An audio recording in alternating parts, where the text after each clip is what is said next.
In this video, I'm going to tell you about how I've taken my Warhammer collection to a new height, and I may have made a mistake. So back in 2019, pre-pandemic, I was at Gen Con in Indianapolis, Indiana. If you haven't heard of it, it's the US's largest tabletop gaming convention. That year there were like 72,000 people there. And at some point I found myself in the Games Workshop booth, as I am wont to do. And they had a case set up that was showing off some upcoming stuff. And the thing that they were showing off were these really big Primaris Space Marine action figures, all posable and all that kind of stuff. This is what you do when you're posable. Anyway, they were unpainted, they were prototypes, and they said, hey, these things are going to be coming soon, you'll be able to pre-order them, yada yada. Made by Bandai, who is a Japanese company that's known for, I don't know, like Gundam and all kinds of stuff like that, lots of action figures and whatnot. So it was a partnership between Games Workshop and Bandai. So eventually they said, hey, you can pre-order them now, and it was going to be $100, but it was not going to be in gray plastic, it was going to be all pre-colored and the whole deal and come with some accessories or whatever and all that kind of stuff. And me, being me, I thought, well, it's for business, it's for my job. And so I pre-ordered one, and sometime about a year later almost, it finally showed up. And it was pretty cool. It's very posable, very high detail, like sharp detail, which you would expect out of something that's nearly a foot tall. It's like a good 10 inches or so. Diesel, our cat, wasn't super interested particularly, was actually unimpressed, if anything. But in general, I thought it was pretty cool. And, it was pretty neat. So I thought it was, I don't know if it was an investment. It's not like I don't think if it's going to go up in price, especially since I've taken it out of the box, God forbid, but it was kind of cool. And I was happy with what I got. Not too long after that, I was on Amazon looking for something. And sometimes Amazon will show you things. Hey, people who like that thing also liked this thing. You might want that as well. And one of those things was another Primaris, this time from McFarlane Toys. A different scale, not quite as tall, a little bit shorter. This one was unpainted, and I thought, well, I'm not made out of stone. It was $20 instead of $100, and it was unpainted, and also instead of having to wait nearly a year, it showed up in like 2 days with Prime or whatever, and so I ordered that guy as well. And he's also pretty cool, and I've seen painted ones as well at conventions and stuff like that. I've never seen one at a store. I don't even know if they sell through stores. But it was kind of interesting. So now I have these two different Primaris. Admittedly, one's painted, one's not. One's much taller than the other one, that kind of stuff. I'm not super into action figures and that kind of collecting, but that might change. So in 2022, I'm back at Gen Con again, as is my way. And I'm in the Games Workshop booth again. And I'm walking around looking at all this stuff and everything. And it's a lot of the stuff that they already have in the stores. And then I saw this Invictor Battlesuit, which was bigger than I expected. Now, the Invictor Battlesuit is about the same size, the model itself is about the same size as the Redemptor Battlesuit from the Space Marines, the Primaris kind of stuff. It's the Redemptor Battlesuit is a dreadnought, though. So that means, it's a dreadnought. It's different than the Battlesuit. The Battlesuit, you can get out and go to lunch.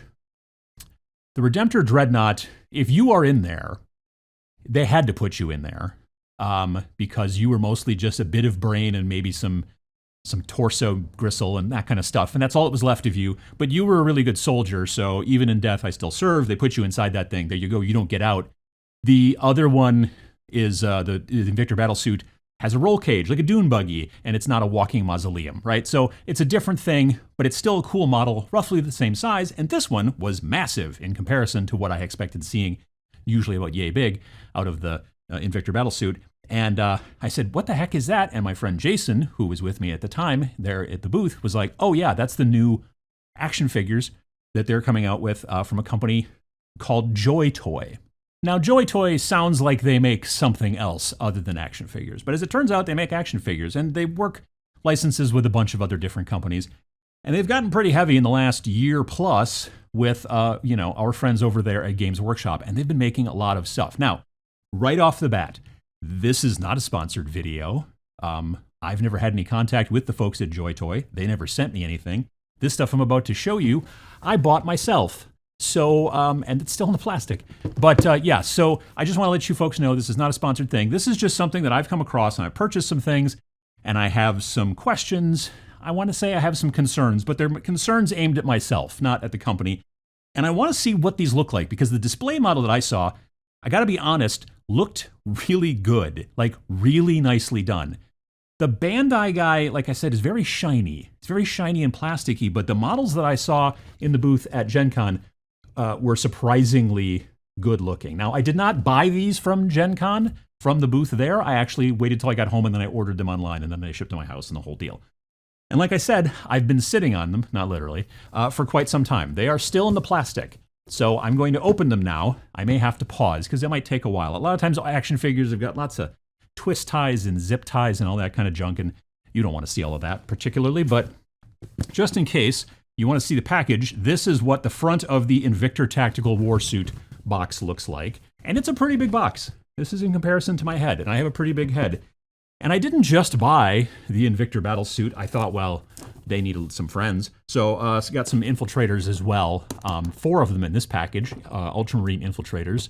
Pretty cool. There is also a model that's not just the Warsuit in here. There's the guy who drives it and gets to go out and go to lunch and all that kind of stuff. So, I don't know. It wasn't too bad. This was about $200. This was, I don't know, like 120 maybe. So let's see what they look like.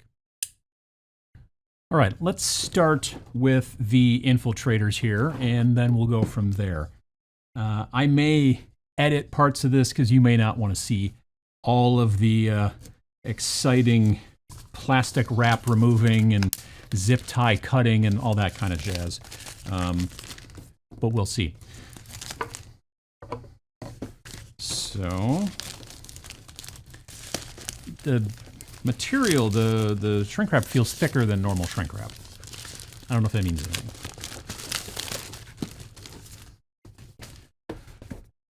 All right, so we're going to open the top here.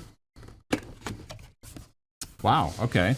So there are 4 separate boxes inside of this box. It will probably be important to edit, but it's interesting. So here's one of our infiltrators. I can't see if I'm in a shot because okay, there we go. So here's one of the infiltrator boxes, and you can see different poses and all that cool stuff. Contains one 12-centimeter collector's action figure and accessories. Collector, that's me, I guess. All right, so we cut that. And let's see what kind of shenanigans we have going on in here. Okay, clear plastic tray, which I kind of assumed.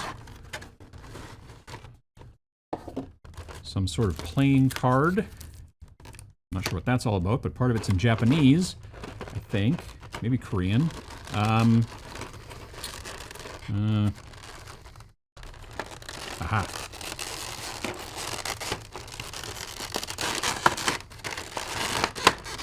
Come on.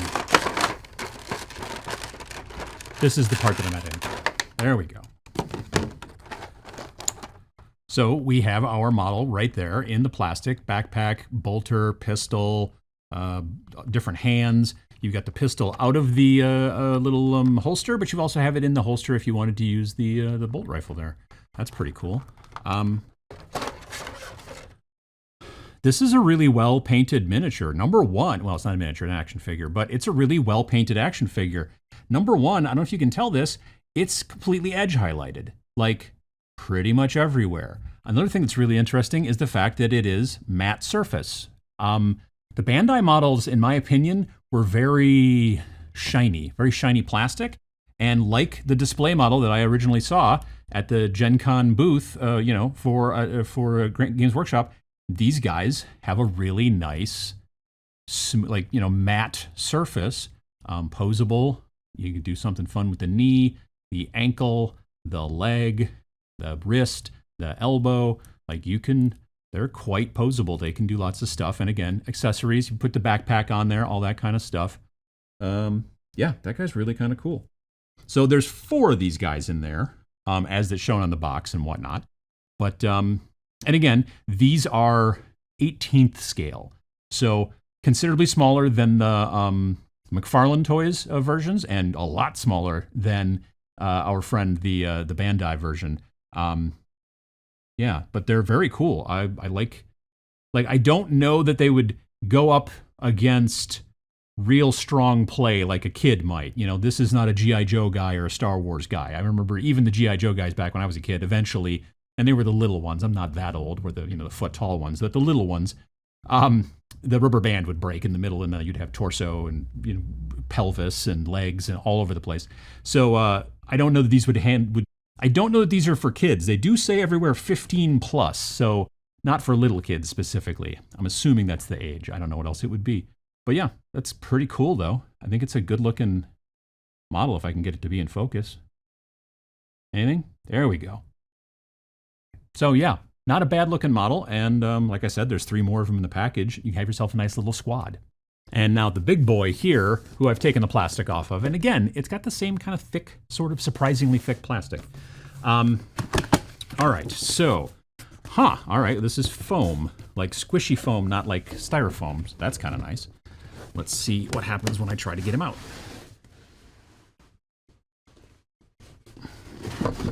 Okay. All right, so his little buddy that rides around inside of him is in this top tray here, and what I assume also to be his feet, and probably one of his guns too. Oh goodness, oh look at that guy. Wow, all right, that's pretty much already just put together, right? That's, oh, okay, well that's, okay, that opens. He'd have to go in there. How do I get him out? Is he tied in? I don't see.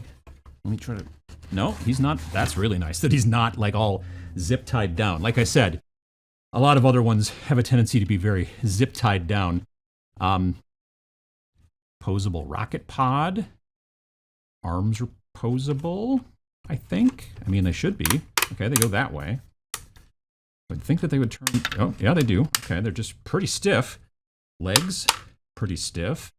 And again, the feet would have to go on. But torso moves too. Wow, he's very posable for being such a big moose. Again, this is next to my head. And if you've ever met me, I have a pretty big head. This is a pretty big guy in comparison. He is everything of a foot tall, easily. And he has posable hands. Are you kidding me over here? Wow. So yeah, he even has little posable hands over here so you can give him that gun that we saw in the other piece. That's surprising. That's really cool. Like I said, this is the thing that I first saw when I was at the Games Workshop booth, and I was pretty surprised by it. And I thought, wow, that's really crazy. Now that I'm seeing it even more close up, like it's edge highlighted everywhere. Like every little thing is edge highlighted. I'm going to say better than I could do it because I'm not very good at edge highlighting, but yeah. Plus there's also some sort of shading to give some darkness to certain panels. Yeah, no, these are, I mean, even the seat that the guy sits in is edge highlighted. The cushions and stuff like that, you can kind of see there's edge highlighting in there. That's really surprising. Now, here's the deal. This guy was $200, and I think when I was at the Nova convention in DC about a month after Gen Con, I swear that they were selling this for $150 in the Games Workshop booth. So I could be wrong on that, but I know I paid about $200, like $199 for this guy. And this guy is way bigger than an Imperial Knight. And an Imperial Knight is $170 all day. And also, you got to build it. And also, you got to paint it. And also, it's not posable and just not this big and doesn't come with a whole extra guy and all that kind of stuff. And that's interesting to me. Yeah, this is better than I even expected. Like I said, I kind of felt like the thing that I saw at Gen Con, Mechanicum. I felt like the thing I saw at Gen Con was going to be basically like, oh, this is a special display model, but this is what he looks like right out of the box. Posable guns, even got the little chain gun thing. I'm like, yeah, that's very cool, and I'm impressed. Even the decals, like they're like printed on there almost. There's no like sticker that you can feel or anything like that. This is really surprising. I'm pretty impressed. Now here's where the trouble comes in. It's not just these two things, the Invictor Battlesuit and the Infiltrators that they make. As it turns out, I had no idea until I got home from Gen Con and started looking on the website. They make a lot of stuff for Warhammer. Grey Knights, Space Wolves, Blood Angels, Death Company, not Death Guard yet. I have been looking actually because I'm like, okay, well, so I have some Ultramarine guys here. Who are they going to be able to fight if I set them up or do something? I don't know. So I have been looking at this pack of 3 Black Legion Chaos Space Marines. that they also sell. JoyToy does, and so I've been thinking about maybe picking those up. I'm not sure, but nonetheless, the trouble comes from the fact that, in my opinion, I might end up buying more of this stuff. Like there's Deathcore of Krieg. They have started making orcs. I haven't seen much in the way of Xenos, but I think that they're pulling the same kind of situation that Games Workshop has a tendency to do, where they know that Imperial stuff gets sold the most, and they don't put necessarily always as much time into the Xeno stuff. And then people say, well, they don't, put time, but I think it's due to sales. And this is the situation. If you look at the website, and again, I wasn't able to buy from like the JoyToy website. I don't know if there is one even. I found this stuff on some other reseller's website. So, your mileage may vary. I don't know if these things are available on Amazon or what, but the fact is that there is an astounding amount of stuff, and it looks like they're going to just keep making it. Bandai, for their part, made that Imperial Space Marine. They made like a captain in Gravis armor. They may have made some other stuff. I know that McFarlane has done some stuff, but the amount of stuff that these folks are doing is astounding to me. And again, it kind of does, I got to be honest, beg the question, why is this guy 200 when Imperial Knight kit that is unbuilt and unpainted and all that stuff is 170? So who really knows exactly what I'm going to do with these? They're pretty cool. I do definitely want to set them up someplace and make a little tableau with all my little guys. And like I said, I'm thinking about maybe some Chaos models down the road, and we'll see how that goes. You couldn't really play a game with these guys. But if you're into collectibles, if you're into, all that kind of stuff, and you're also into Warhammer, now is an interesting time, because for years and years and years, there were no licenses out there. Warhammer didn't work with anybody except for video game companies. You had Dawn of War and stuff like that.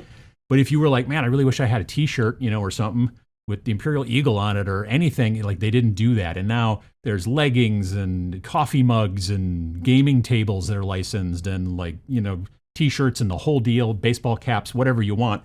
And now all these really cool action figures. So if you're into this kind of thing, I got to be honest, these JoyToy ones are nicer than the McFarlane ones, in my opinion, because like I said, I looked at them up close, and I do actually own one. And then even the Bandai is nice, but I think these are kind of cooler. So I just thought I'd let you folks know, potentially also as a warning, maybe you don't want to get into it. I'm just saying, because, they're not cheap. They're surprisingly, in my opinion, kind of inexpensive for what you get in comparison to the models kits themselves from actually Games Workshop. But that's neither here nor there. If you're interested in this kind of stuff and you've been a collector, you may want to take a look online and just see what you can get. And again, this isn't an ad. I'm not sponsored. There's not even any affiliate links or nothing. So, just type in JoyToy Warhammer into Google and you'll probably find something. You look like a ventriloquist with a dummy. And, hello, folks. Anyway, I hope this was interesting to you. And if it is, that's cool. I appreciate it. You can click the like down below. It helps the channel out. And it helps maybe get some more friends for this guy. And otherwise, hit the subscribe button, because again, you might see more things like this in the future. Thanks for watching.